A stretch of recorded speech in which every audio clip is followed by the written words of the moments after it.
Mano vardas Aina ir šiame video profesorius Gediminas Navaitis papasakos apie stresą ir kaip jis mus veikia fiziologiškai. Sužinosite, koks yra streso apibūdinimas, kas jį iššaukia ir kokias organizmo reakcijas jis sukelia. Išmoksite atpažinti 3 streso fazes bei sužinosite, kokius konkrečius apibūdinimus kiekviena iš šių fazių turi. Susipažinsite su fight or flight, lietuviškai kovok arba bėk terminu, kodėl svarbu jį žinoti bei kaip jis mums pasireiškia mūsų gyvenime. Taip pat apsaišku, kas tai yra stresorių balų sistema ir kas nutinka, kai surenkame tam tikrą tų balų skaičių. Na ir galiausiai sužinosite, kokį fizinį poveikį stresas turi mūsų organizmui bei kokias ligas jis sukelia. O jei jau dabar norite sužinoti, kaip DST, darbo saugos e-sistema padeda stiprinti komunikaciją tarp darbuotojų, išvengiant krūvos popierizmo, šio video aprašyme paliekame jums nuorodą. Spauskite ją ir sužinokite, kaip galite sumažinti streso lygį savo darbuotojams, suteikiant jiems galimybę mokytis savu tempu, kadangi DASAToje yra savitarnos modulis, leidžiantis tai atlikti efektyviau. O dabar spaudžiam prenumeruoti ir nykščio mygtuką esantį apačioje, taip padėsite YouTube algoritmui. Na kągi, perduodu žodį profesoriui Gediminui Navaičiui. Nuo ko pradėti pokalbį apie stresą? Tikriausiai nuo atsakymo, ką stresu vadinsime. Streso apibūdinimų yra gana daug, nors ne visi jie moksliškai tikslus. Stresu gana dažnai pavadinamas kokios tai neigiamos aplinkybės, jų sukelti elgesio, jausmų, žmogaus organizmo sutrikimai. Stresu vadinami ir neigiami emociniai išgyvenimai, pyktis, baimė, nusivylimas. Stresu kartais vadinama psichologinė įtampa, kurio žmogus nesugeba kontroliuoti. Tai kad visi šitie apibūdinimai turi savo prasmę ir jie kažką parodo. Bet tai yra kasdieninėje kalboje naudojami blogo, žalingo, nevaldomų dalykų įvardinimai. Taigi, visuose šiuose streso apibūdinimuose yra tiesos, tačiau jie nėra pakankamai išsamus ir nepakankamai tikslus. Todėl geriausiai stresą apibūdinti taip, kai tai padarė vienas pirmųjų streso tyrinėtojų, Kanados fiziologas, medikas Hansas Selye. Jis rašė, kad stresas tai universalus, nespecifinis organizmo reagavimas į būtinybę prisitaikyti. Į daugelį iššūkių, į problemas šeimoje, sunkią fizinę užduotį, negrąžintą paskolą, tragišką žinią, konfliktą su viršininku. Ir patys galite pratęsti daugybę kitų dalykų, kad juos reaguojame vienodai. Tai yra universaliai ir nespecifiškai. Šiuo požiūriu stresą galėčiau prilyginti aukštai kūno temperatūrai. Temperatūra signalizuoja apie ligą, tačiau kokia tai liga? Vien iš pakilusios temperatūros nepasakysime. Mokslinis streso apibrėžimas žmogui norinčiam valdyti savo gyvenimo stresus leidžia aiškiau suprasti, kas su juo vyksta streso metu ir suprasti, kurioje streso fazėje jis yra. Tai kad dar vienas žodis – streso fazė. Įprasta skirti 3 reagavimo į stresą fazes. Tai būtų nerimo fazė, priešinimosi stresui fazė ir išsekimo fazė. Tai 3 dėsningi pokyčiai. Iš pradžių nerimas, po to priešinimasis ir po to išsekimas. Patirdami stresą, nuosekliai ir dėsningai jas pereiname. o pradedame eiti streso keliu nuo nerimo fazės. Nes susidūrę su naujomis aplinkybėmis, turime jas įvertinti. Susidūrę su naujais iššūkiais, neliekam jiems abejingi. Turime į juos reaguoti. Todėl, kas atsitinka? Todėl sunerimstame, o drauge keičiasi ir organizmo būklė. Kaip bet kuri gyva būtybė gali reaguoti į pavojų, į iššūkį. Labai paprastai.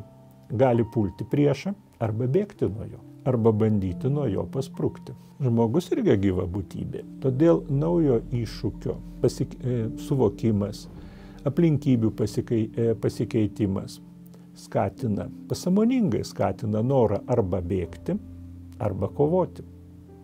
Ir kas tada atsitinka? Keičiasi kūno reagavimas. Dažniau plaka širdis, dažnesnis kvėpavimas, padidėja prakaitavimas. Tai ir yra pirmoji streso fazė. Koks stiprus ir valingas žmogus bebūtų, staiga susidūręs su liūtu ar pasiryžęs pirštis žaviai merginai, spręsdamas rinktis naują darbą, ar sužinojęs apie mylimo žmogaus neištikimybę, jis reaguos į naujas aplinkybės. Reaguos jo psichika ir jo kūnas. Vėliau šias organizmo reakcijas pradedam valdyti, priešintis nerimui. Ir nerimo požymiai, kilę pirmoje streso fazėje, yra suvaldomi. Bet ką norėčiau pabrėžti, kas yra svarbu, juos suvaldyti nėra lengva. Tam reikia ir jėgų, ir pastangų, ir patirties. Ar pavyks ir kaip ilgai pavyks priešinti stresui? Pasipriešinimo stresui sėkmė ir trukmė priklauso tiek nuo įgimto atsparumo, gebėjimo prisitaikyti, tiek ir išsiugdyto gebėjimo valdyti stresą. Ir galiausiai, kas irgi akivaizdu, nuo stresoriaus. Tai yra priežasčių, kurios sukėlė stresą, nuo jų stiprumo. Taigi, kovoti su streso sukeltų nerimu reikia energijos bei jėgų. O kas bus, jei jų pritruks, jei senka žmogaus gebėjimai priešintis? Tada ir ateina trečioji streso fazė – išsekimas. Tada prasideda fiziniai bei psichiniai sutrikimai. Iš to galima padaryti kelias svarbias išvadas. Pirmoji – organizmo gebėjimas prisitaikyti, suvaldyti nerimą, priešinti stresui nėra beribis. Antroji – irgi įdomi. Tam tikro lygio stresas yra naudingas, nes per menki siekiai, pilkas emocinis gyvenimas, juk irgi nedžiugina, kliudo atsiskleisti mūsų gebėjimams, kliudo patirti gyvenimo pilnatvę. Pagalvokite, ar pernelyg griežtas ir priekabus viršininkas, nuolat sukeliantis įtampą, kliudys produktyviai dirbti? Veikiausiai atsakymas į šį klausimą bus taip, bet ir pernelyg atlaidus, vangus, nesiūlantis didesnių tikslų viršininkas irgi neskatina daugiau pasiekti. Todėl ir trečioji svarbi išvada. Organizmo reakcija į stresą priklauso ne tik nuo naujų aplinkybių, nuo išorinio pasaulio, bet ir nuo to, kaip tas aplinkybės suvoksime, kaip įvertinsime. Priklauso nuo mūsų nuostatų, nuo mūsų jausmų, minčių, nuo mūsų vidinio pasaulio. Todėl streso suvokimą, o drauge ir patį stresą, nors iš dalies, bet galime valdyti. Aptarę stresą, nuosekliai turime kalbėti apie tai, kas jį sukelia. Apie stresorius. Tai yra apie tuos poveikius, tas aplinkybės, kurios kelia nerimą, prie kurių tenka prisitaikyti. Tai vargu ar pavyktų visus juos išvardinti. Stresorių tikrai yra daug. Jais gali būti nepalanki aplinka. Stresoriumi gali tapti kūno būsena. Nuovargis, žaizda, liga. Stresą kelia ir psichologinės būsenos. Menkas savęs vertinimas, gebėjimų stoka. Stresoriais neretai tampa ir visuomeninio gyvenimo pokyčiai. Tačiau į visus šiuos ir dar daugybė kitų nesuminėtų stresorių žmogaus organizmas, kaip jau esu sakęs ir dar kartą noriu pabrėžti, reaguoja tapačiai. Kinta organizmo būsena, keičiasi veikla, mąstymo tempas.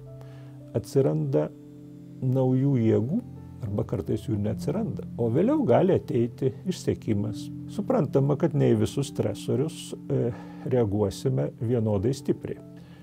Darbuotojo klaidą kritikuojantis viršininkas šiam yra menkesnis stresorius, nei to pat viršininko sprendimas atleisti darbuotoją. Streso tyrinėtojai paprastai vertina skirtingus stresorius balais. Pravartu žinoti ir pasinaudoti šiais tyrimais ir pagal tuos balus įvertinti, kiek streso yra mūsų gyvenime.